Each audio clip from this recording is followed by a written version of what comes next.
माझा नवरा माझ्यापेक्षा 15 वर्षांनी मोठा होता.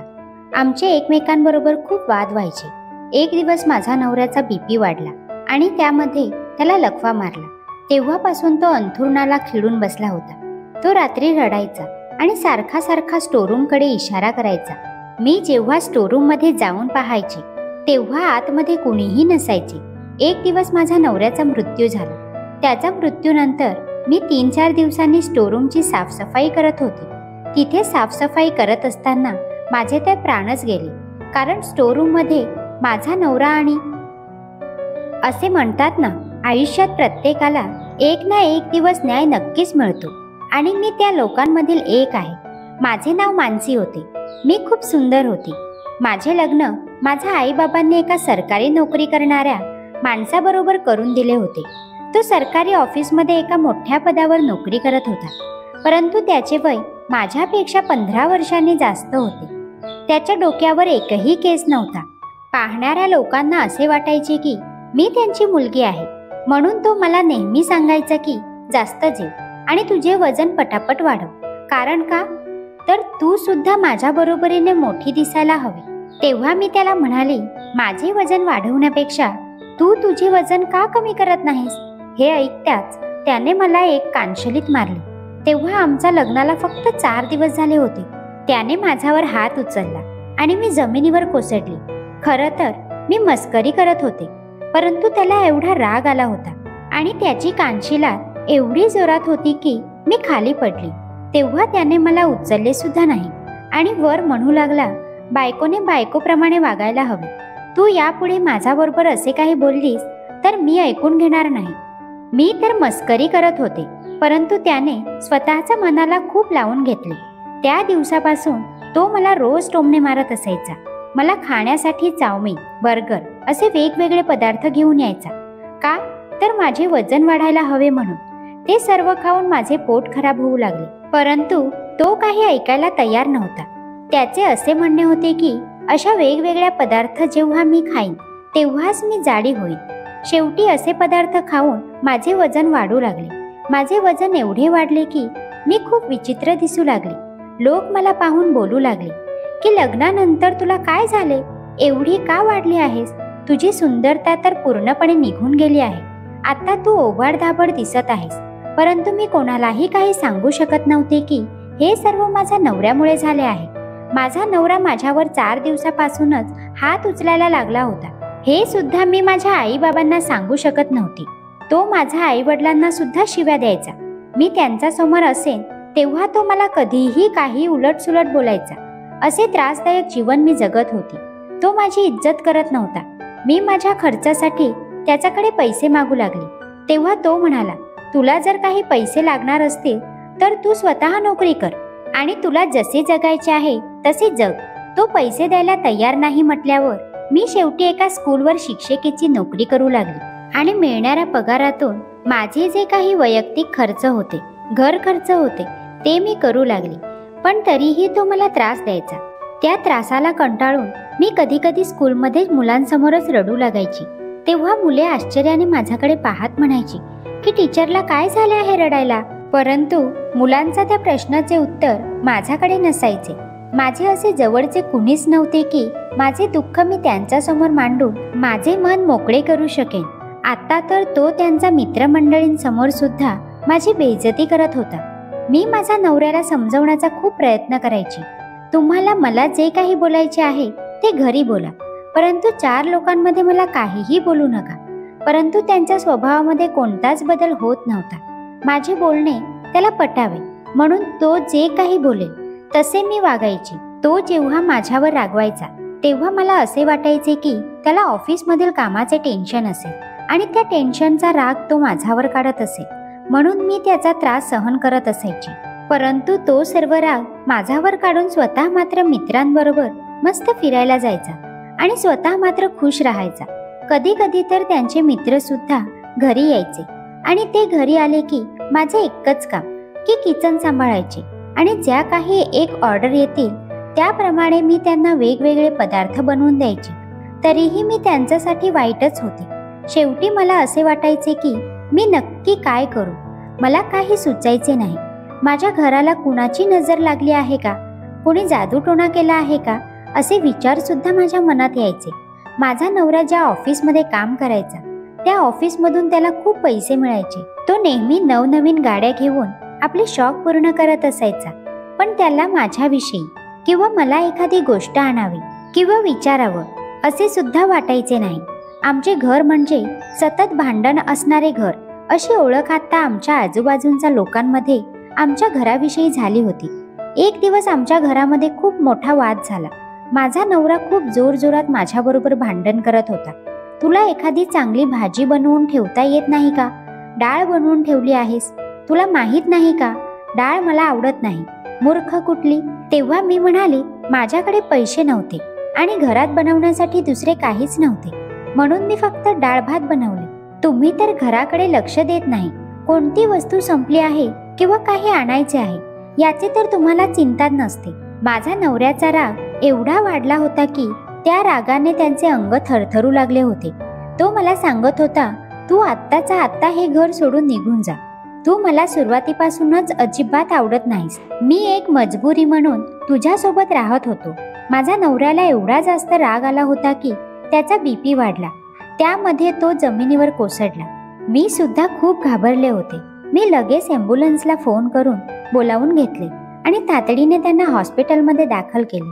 डॉक्टरांनी त्यांना चेक केले आणि म्हणाले, आता खूप उशीर झाला आहे. तुमचा नवऱ्याला लकवा मारला आहे. आता हे नाही चालू शकत, नाही बोलू शकत. त्यांचे शरीर पूर्णपणे बेकार झाले आहे.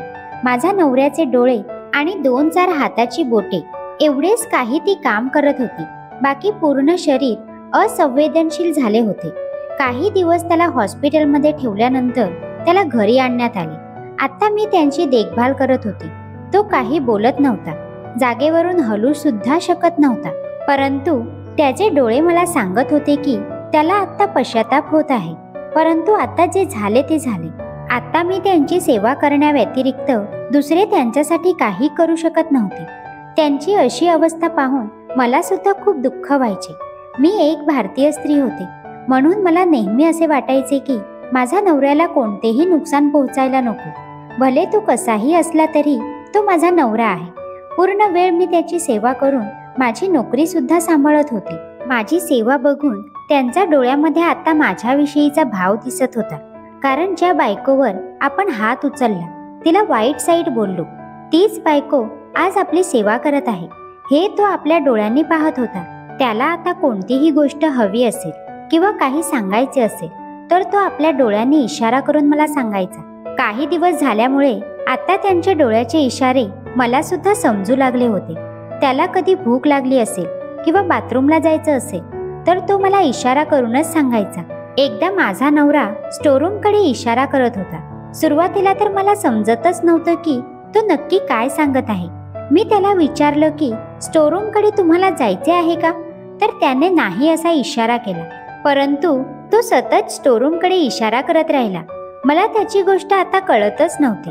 म्हणून मी त्याला सांगितले, तुम्ही जे काही बोलत आहात ते मला काहीच समजत नाही. मग तो शांत झाला. मी त्यांची सेवा करण्यासाठी एक सेवेकरी महिला ठेवली होती. कारण मी जेव्हा स्कूलमध्ये जायची तेव्हा त्यावेळेत तीच महिला माझ्या नवऱ्याची सेवा करायची. पैशांची तर आवश्यकता होती, म्हणून काम तर सोडून चालणार नव्हते. माझ्या नवऱ्याला ऑफिसमधून मिळणारे पैसे सुद्धा अजून मिळाले नव्हते. मी फोन करायची तेव्हा ऑफिसमधील माणसे वेगवेगळी कारणे देत असत. ते मला सांगायचे, तुमच्या नवऱ्याचे काम असे होते की त्याला सर्व लोक घाबरून होते, कारण त्यांच्या सहीशिवाय काम पूर्ण व्हायचे नाही. त्या बदल्यात तो खूप पैसे सुद्धा घ्यायचा. पण आता पैसे येणे बंद झाले होते. नातेवाईक अगोदर सारखे यायचे, पण आता गरज होती तर कुणी येत नव्हते. ते आता फोन सुद्धा करत नसत. याची जाणीव आता माझ्या नवऱ्याला सुद्धा होत होती की अडचणीच्या काळात माझी बायकोच माझी मदत करत आहे. तरीही तो स्टोरूमकडे रोज इशारा करून रडत असे. कधी कधी त्याची अशी अवस्था पाहून मला सुद्धा रडायला यायचे. जास्त वर्ष झाली नव्हती, फक्त 3 वर्षे झाली होती. पण या 3 वर्षामध्ये त्यांनी मला खूपच परेशान केले होते. तरीही मी त्यांना माफ केले होते आणि देवाने त्याची शिक्षा त्याला दिली होती. तरीही तो स्टोरूमकडे इशारा करत मला तिकडे जाण्याची विनंती करायचा. मी तिकडे जाऊन पाहायची परंतु मला तिथे काहीही दिसायचे नाही. परंतु काहीतरी असेल, कारण जो मृत्यूच्या दारात उभा असतो तो माणूस कधीही खोटे बोलत नाही. एक दिवस आमच्या घरी एक मुलगी आली आणि ती स्वतःला माझ्या नवऱ्याची दूरवरची बहीण आहे असे सांगू लागली. परंतु माझा नवरा तिला कधीही भेटला नव्हता. ती आल्यानंतर काही विचित्र गोष्टी माझ्याबरोबर बोलू लागली की यांचा सर्व्हिस फंड कधी मिळणार आहे, यांचा राहिलेला पगार कधी मिळणार आहे. मी तिला सांगितले की मी त्यांच्या ऑफिसमध्ये रोज फोन करते, परंतु त्यांच्या ऑफिसमधून वेगवेगळी कारणे देऊन पुढचे दिवस देत आहेत. मग ती म्हणू लागली, एवढे सारे पैसे मिळाल्यानंतर त्या पैशाचे तू काय करणार आहेस? आम्ही तिला सांगितले की मी यांच्यावर खूप मोठ्या हॉस्पिटलमध्ये उपचार करेन. देवाची कृपा झाली तर ते यातून सुद्धा बरे होते. ती जी मुलगी आली होती तिचे नाव सुहानी होते. ती म्हणत होती की ह्याला पगार सुद्धा चांगला होता आणि हा प्रत्येक कामाचे आणि त्या कामासाठी सही करण्याचे पैसे सुद्धा खूप घ्यायचा. मग यांनी कमावलेले पैसे गेले कुठे? यांनी दुसरे लग्न तर केले नाही ना? तेव्हा मी तिला म्हणाले, पैसे कुठे गेले मला माहित नाही, परंतु यांनी दुसरे लग्न केले नसेल, कारण जर दुसरे लग्न केले असते तर त्यांची दुसरी बायको कधी ना कधी तरी माझ्या समोर आली असती. तेव्हा सुहानी बोलू लागली, तू खोटे बोलत आहेस. सरकारी नोकरी होती, चांगला पगार होता, लोकांकडून काम करण्याचे खूप सारे पैसे सुद्धा घेत होता. नक्कीच तू खोटं बोलत आहेस, कारण तू ते पैसे कुठेतरी घरात लपवून ठेवले असशील. तेव्हा मला तिचा खूपच राग आला. मी तिला म्हणाले, जर असे असते तर मला स्वतःला नोकरी करण्याची गरज पडली नसती. ते त्यांच्या पगारातील एक पैसा सुद्धा मला द्यायचे नाही. घर खर्च चालवण्यासाठी आणि मला स्वतःला लागणारी प्रत्येक गोष्ट मी स्वतः माझ्या कमाईच्या पैशातून घ्यायची. तुला जर एवढी शंका असेल तर तू घराची तलाशी घे, त्यामध्ये तुला काही सापडले तर बघ. आणि दुसऱ्या बायकोविषयी जर तुला शंका असेल तर तू तिचा शोध घे, मला काहीही देणे घेणे नाही. माझे बोलणे ऐकून तिला खूपच राग आला. ती म्हणू लागली की तुझा नवरा पण तसाच आहे आणि तू पण तशीच आहेस आणि त्याच्या वाईट कर्माची तो फळे भोगत आहे, म्हणून तर त्याची अशी अवस्था झाली आहे. असे बोलून ती निघून गेली. मी विचार करू लागली, या जगामध्ये कोणकोणत्या प्रकारचे लोक आहेत असा विचार करून मी माझी कामे करू लागली, कारण अगोदरच माझी खूप कामे बाकी होती. माझी कामे पूर्ण झाल्यानंतर सुहानी विषयी मी माझ्या नवऱ्याला सुद्धा सांगितले. तेव्हा तो काही बोलला नाही, कारण त्याला बोलता येत नव्हते, परंतु त्याच्या डोळ्यातून अश्रू येऊ लागले. मला त्यांची अशी अवस्था पाहवत नव्हती. डॉक्टर नेहमी यायचे, चेकअप करून निघून जायचे आणि फक्त सांगायचे की तुमच्या नवऱ्याला हळूहळू बरे वाटेल, परंतु त्यांच्यामध्ये कोणतीही सुधारणा होत नव्हती. म्हणून माझ्या मनात विचार येऊ लागले की आपण दुसऱ्या कोणत्या तरी एका डॉक्टरांना दाखवून घ्यावे. परंतु माझा नवरा अजून सुद्धा त्या स्टोरूमकडे इशारा करून रडत असायचा. त्याचे खाण्यापिण्याकडे सुद्धा जास्त लक्ष नसायचे. तो खूप परेशान असे आणि डॉक्टर सुद्धा हे सांगायचे की जर ते जास्त त्रासलेले असतील, त्यांनी व्यवस्थित जेवण खाणं केलं नाही तर औषधे त्यांच्यावर कोणताही असर करणार नाही. या सर्व विचारांनी मी चिंतित असायचे. एक दिवस सकाळी मी झोपेतून उठली आणि माझ्या नवऱ्याला उठवण्याचा प्रयत्न करू लागले, तर त्यांचे डोळे उघडत नव्हते आणि त्यांचे शरीर पूर्ण थंड पडले होते. मी लगेचच डॉक्टरांना फोन करून त्यांना बोलवून घेतले. डॉक्टरांनी तपासणी केली आणि सांगितले की हे रात्रीच जग सोडून निघून गेले आहेत. डॉक्टरांचे बोलणे ऐकून मी खूपच रडू लागले. तेव्हा डॉक्टरांनी मला शांत केले आणि ते समजावू लागले की तुमचा नवरा हे जग सोडून गेला ते बरेच झाले. अशा अवस्थेमध्ये जास्त दिवस काढणे म्हणजे त्यांचा स्वतःला सुद्धा त्रास आणि त्यांची सेवा जी व्यक्ती करते म्हणजेच तुम्हाला सुद्धा त्यांचा खूप त्रास होतो. त्यामुळे अशा परिस्थितीमध्ये जे काही झाले आहे ते चांगलेच झाले आहे, कारण डॉक्टरांना असे वाटत होते की माझा नवरा वारला म्हणजे माझी परेशानी कमी होईल. पण माझा नवरा वारल्यानंतर या जगात माझे असे कोणीच राहिले नव्हते, कारण माझे लग्न केल्यानंतर माझे आई बाबा सुद्धा देवाघरी निघून गेले होते. आता या जगामध्ये मी एकटीच राहिले होते. पूर्ण दिवस घरातील काही ना काही कामे करत राहायची. आता तर स्कूलला सुद्धा सुट्टी पडली होती, त्यामुळे मी घरीच असायची. परंतु त्या काम करणाऱ्या महिलेला मी अजून कामावरून काढले नव्हते, कारण तीच एक व्यक्ती अशी होती जी माझ्या घरामध्ये यायची आणि काम करत असताना तिच्याबरोबर 4 गोष्टी व्हायच्या. तिनेच माझे मन हलके व्हायचे, म्हणून मी तिला कामावरून काढले नव्हते. मी घरातून खूपच कमी वेळा बाहेर पडायची. एक दिवस अशीच मी घरामध्ये काम करत होती, तेव्हा दरवाजाची बेल वाजली. माझ्या कामवालीने जाऊन दरवाजा उघडला. ती मला आवाज देऊ लागली, बाईसाहेब, कुणीतरी महिला आहे. तेव्हा मी तिला म्हणाले, तिला आत येऊ दे. ती महिला आतमध्ये आली. मी तिला ओळखण्याचा प्रयत्न केला, परंतु ती माझ्या ओळखीची वाटत नव्हती. परंतु ती महिला जे काही बोलली त्याने माझ्या डोक्यावर आभाळच कोसळले. ती म्हणू लागली, तुझा नवरा माझा सुद्धा नवरा आहे. तुमच्या लग्नानंतर 3-4 महिन्यांनी त्याने लगेच माझ्याबरोबर लग्न केले. आता मी माझ्या हक्काची वाटणी घ्यायला आली आहे.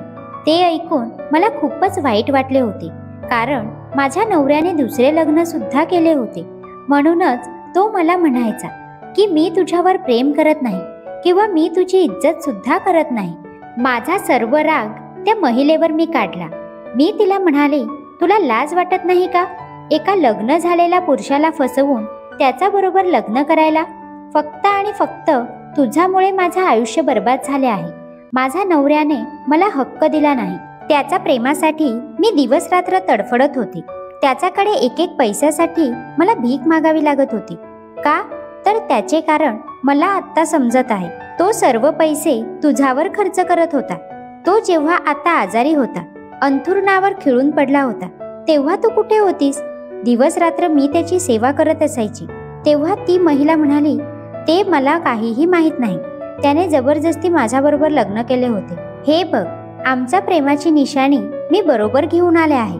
हा जो माझ्याबरोबर मुलगा आहे त्याची आई मी आहे आणि त्याचा बाप हा घराचा मालक आहे आणि तो आता ह्या जगामध्ये नाही. आता मला माझ्या मुलाचा हक्क हवा आहे. तो सरकारी नोकर होता, भरपूर पैसे कमवत होता, त्याच्याकडे खूप धनदौलत असेल. मला माझ्या मुलाचा हक्क पाहिजे आणि आता तो मेल्यानंतर त्याची पेन्शन सुद्धा येत असेल. प्रत्येक गोष्टीमध्ये मला माझा वाटा हवा आहे. मी रागातच तिला म्हणाली, त्यांनी काहीही कमावून ठेवले नाही. जे काही कमावले ते तुझ्यासारख्या असंस्कारी स्त्रीवर उडवून टाकले. तो मला एक पैसा सुद्धा देत नव्हता. मी माझा घर खर्च चालवण्यासाठी स्वतः नोकरी करत होती आणि तू म्हणत आहेस की हे घर या घराचे मालक हे आहेत आणि ह्या घराचा मालक तो नाही. कारण ह्या घरामध्ये आम्ही भाड्याने राहत होतो आणि आताही मी भाड्याने राहत आहे. माझ्या बोलण्यावर त्या महिलेचा विश्वास बसत नव्हता, म्हणून तिने पूर्ण घराची झाडाझडती चालू केली. परंतु तिला पूर्ण घरामध्ये काहीही सापडले नाही. तेव्हा तिने मला धमकावले की मला जर काही माझा हिस्सा मिळाला नाही तर मी कोर्टात जाईन. तेव्हा मी डोक्यावर हात देऊन देवाला धावा करू लागले. अरे देवा, अजून मला किती सहन करायचे आहे? मी लगेच माझ्या नवऱ्याचा ऑफिसमध्ये फोन केला आणि त्याचे जे काही पैसे मिळणार होते ते सर्व पैसे माझ्याकडे घेण्याचा प्रयत्न करत होते. कारण मला आता समजून चुकले होते की ही महिला मला 1 रुपया सुद्धा देणार नाही. परंतु मी त्यांचा ऑफिसमध्ये फोन लावून आणि चक्रा मारून कंटाळून गेली होती. तरीही पैसे मिळण्याचे काही लक्षण दिसत नव्हते. ह्या सर्व टेन्शनमुळे मी पुन्हा स्कूलवर सुद्धा जाऊ शकत नव्हते आणि त्यामुळे माझा जॉब सुद्धा गेला होता. त्यामुळे हळूहळू माझी अवस्था खराब होऊ लागली होती. 2 वेळचे जेवण सुद्धा मला मिळणे मुश्किल झाले होते. मी माझ्या कामवालीला सुद्धा कामावरून काढले होते, कारण मी तिचा पगार देऊ शकत नव्हते. मी तिला सांगितले की तुला दुसरीकडे काम बघ आणि तू तिकडे काम करायला जा, कारण तुला पगार देण्यासाठी माझ्याकडे पैसे नाहीत. उपाशी राहिल्यामुळे माझे शरीर यष्टी अजूनच कमजोर झाली होती. आता अशा अवस्थेमध्ये मला कुठे नोकरी करणे आणि मिळवणे सुद्धा मुश्किल झाले होते. पण मी जी कामवाली ठेवली होती ती खूपच चांगली महिला होती. ती अधूनमधून माझी चौकशी करण्यासाठी माझ्याकडे यायची आणि काही खाण्यासाठी सुद्धा मला देऊन जायची. अशातच एक दिवस त्या घराचा मालक आला आणि मला म्हणायला लागला की घराचे भाडे तरी द्या, नाहीतर माझे घर खाली करा. मी त्यांचा खूप हातापाया पडले की आता माझ्याकडे पैसे नाहीत आणि माझे या जगामध्ये असे कोणी नाही की मी त्यांच्याकडे जाऊन राहू शकते. परंतु आमच्या घराचा मालक दगडाचा काळजाचा माणूस होता. माझ्या रडण्याचा, विनंती करण्याचा त्याच्यावर कोणताही परिणाम झाला नाही. त्याने मला धमकावत सांगितले की उद्याचा उद्या घर खाली करा, नाहीतर उद्या येऊन मी तुमचे सामान बाहेर फेकून देईन तरीही मी त्याला विनंती करत होते, त्याला हातापाया पडत होते. म्हणून की काय, त्याला दया आली आणि तो माझ्याजवळ आला आणि मला म्हणाला, ठीक आहे, तुला राहायचे असेल तर तू या घरात राहू शकतेस, ते सुद्धा भाडे न देता. त्यांचे हे बोलणे ऐकून मला खूपच आनंद झाला आणि माझ्या डोक्यात विचार आला की अरे, माझा मालकाचा दगडासारखा काळजाला पाझर फुटला की काय. पण तो पुन्हा बोलू लागला की मी तुला सांगितले आहे की भाडे देऊ नकोस. याचा अर्थ असा नाही की तू मला भाडे द्यायचे नाहीस, परंतु मी जे काही सांगेल तसे तुला राहायचे आहे, वागायचे आहे, असे बोलून तो मला वेळ देऊन निघून गेला. तेव्हा मी माझ्या नवऱ्याला दोष देत होते. काही नाही केले माझ्यासाठी तरी ठीक होते, पण कमीत कमी हे घर सुद्धा स्वतः घेतले असते किंवा माझ्या नावावर केले असते तर बरे झाले असते. तेव्हा त्याच दिवशी मी मनाशी निश्चय पक्का केला की काहीही झाले तरी हे घर सोडायचे नाही. म्हणून मी त्या घरातील एक एक गोष्ट विकू लागले आणि त्या विकून येणाऱ्या पैशातून मी भाडे देईन, याच घरात राहीन असा निर्णय घेतला. मी याच घरात राहून आजूबाजूला कुठेतरी जाऊन झाडू पोछ्याचे काम करेल आणि आपले पोट भरेल. मी घरातील मोठे सामान, छोटे सामान विकत होते. त्यातच हळूहळू एक एक वस्तू विकत गेल्यानंतर मी स्टोरूम पर्यंत पोहोचली. तेव्हा मला माझ्या नवऱ्याचा इशारा माझ्या डोळ्यासमोर येऊ लागला. ह्या स्टोरूम मध्ये काहीतरी असे असेल ज्यामुळे माझा नवरा नेहमी मला इशारा करून या स्टोरूम मध्ये जायला सांगायचा. असे विचार माझ्या मनात पुन्हा पुन्हा येऊ लागले. म्हणून मी स्टोरूमची पूर्ण तलाशी घेऊ लागली, परंतु मला काहीही सापडले नाही. मला फक्त एक पितळेचा हंडा सापडला. मी मनात विचार केला, हा हंडा विकला तर चांगले पैसे येतील. म्हणून तो हंडा मी उचलला आणि स्टोरूम मधून बाहेर पडत होते. तेव्हा अचानकपणे तो हंडा माझ्या हातातून खाली पडला आणि स्टोरूम मध्ये लादी फुटली. त्या खाली मला एक सुटकेस सापडली. मी लगेच ती लादी बाजूला करून ती सुटकेस बाहेर काढली आणि उघडली, तर त्यातून जे काही बाहेर पडले त्याने माझे डोळे दिपावून गेले. कारण त्यामध्ये खूप सोन्याचे आणि चांदीचे सिक्के होते. त्यांनी जवळपास 20 वर्षे नोकरी केली होती. त्यामध्ये जे काही त्याने कमावले ते इथे जमा करून ठेवले होते असे मला वाटू लागले. आता मला समजले होते की माझा नवरा सतत मला इशारा करून स्टोरूम मध्ये का जायला सांगायचा. कदाचित तो मरण्यापूर्वी त्याची सर्व दौलत मला देण्याचा विचार करत होता. त्याच्या अडचणीच्या काळात मी त्यांची सेवा केली होती. त्याच्या जवळची सर्व माणसे त्याच्यापासून दुरावली होती, परंतु मी एकटी अशी होती की त्याची सेवा करत होते. म्हणूनच त्याला मलाही त्याची दौलत द्यायची असेल असे विचार मनात येताच माझ्या डोळ्यातून अश्रू वाहू लागले. माझ्या नवऱ्याला आता धन्यवाद देत होती. त्याच्या आत्म्याला शांती लाभो अशी सुद्धा प्रार्थना करत होती. मी पटकन माझ्या कामवालीला घरी बोलवून घेतले. घरामध्ये जे काही सामान राहिले होते ते तिच्या हवाली केले. काही पैसे सुद्धा दिले, कारण मी माझ्या घराचा मालक येण्यापूर्वीच ते घर सोडण्याच्या तयारीत होती. मला त्याच्यावर विश्वास नव्हता. तो येऊन माझ्यावर जबरदस्ती सुद्धा करू शकतो अशी मला शंका येऊ लागली होती. त्यातच माझे कामवाली सुद्धा माझ्याकडील हे सर्व पैसे आणि सोने नाणे पाहून हैराण झाली होती की माझ्याकडे एवढे पैसे आले कुठून. मी तिच्या मनातील भाव ओळखून तिला सांगितले की साहेबांच्या ऑफिसमधून त्यांचे राहिलेले पैसे मिळाले, म्हणून मी हे शहर सोडून जात आहे असे तिला सांगून मी ती बॅग घेऊन दुसऱ्या शहरात गेले. तिथे एक स्वतःचे घर घेतले आणि तिकडे मी एकटी राहू लागले. माझ्याकडे आता स्वतःचं घर, गाडी, पैसा असे सारे काही होते. माझ्या मनात विचार आला की आपण दुसरे लग्न करूया, कारण माझे आता वय फक्त 23 वर्ष होते. कारण मी 15 वर्षाची असताना माझे लग्न झाले होते आणि 3 वर्षेच माझा संसार टिकला होता. परंतु मी आता दुसरे लग्न करणार नव्हती. मी माझे पूर्ण आयुष्य माझ्या मर्जीने जगण्याचा विचार पक्का केला होता. माझे शिक्षण जास्त झाले नव्हते. मी फक्त 12वी पास झाली होती. म्हणून मी विचार केला की आपण पुढचे शिक्षण घेऊया आणि स्वतःच्या पायावर उभे राहूया. कारण पैसे हे आज आहेत, उद्या असतील किंवा नसतील याची कोणतीही गॅरंटी देता येत नाही. म्हणून मी कॉलेजला ॲडमिशन घेऊन माझे पुढील शिक्षण पूर्ण केले. आता माझ्या आयुष्यात कोणतेच दुःख नव्हते. कमी फक्त एकाच गोष्टीची होती की माझ्यावर प्रेम करणारा असा माझा माणूस माझ्या आयुष्यात नव्हता. कधी असा विचार यायचा की माझ्या आयुष्यात माझ्यावर प्रेम करणारा माझा असा एक जीवनसाथी मला हवा. आता मी माझी पूर्वीची सुंदरता पुन्हा मिळवली होती, कारण ते वाढलेले वजन कधीच कमी झाले होते. त्यामुळे पूर्वीची सुंदरता मला मिळाली होती. माझी सुंदरता पाहून कॉलेजमध्ये अनेक मुले लग्नासाठी माझ्याकडे विचारणा करत होती. परंतु हवा तसा जीवनसाथी मला एकाही मुलामध्ये दिसत नव्हता. म्हणून मी कुणालाही होकार न देता माझे आयुष्य एकटीने आनंदात सुखाने जगत राहिले. तर मित्रांनो, आपल्याला ही स्टोरी आवडल्यास आपल्या मित्रांना शेअर करायला विसरू नका. तसेच लाईक करा आणि सबस्क्राईब करायला पण विसरू नका. Thank you for watching.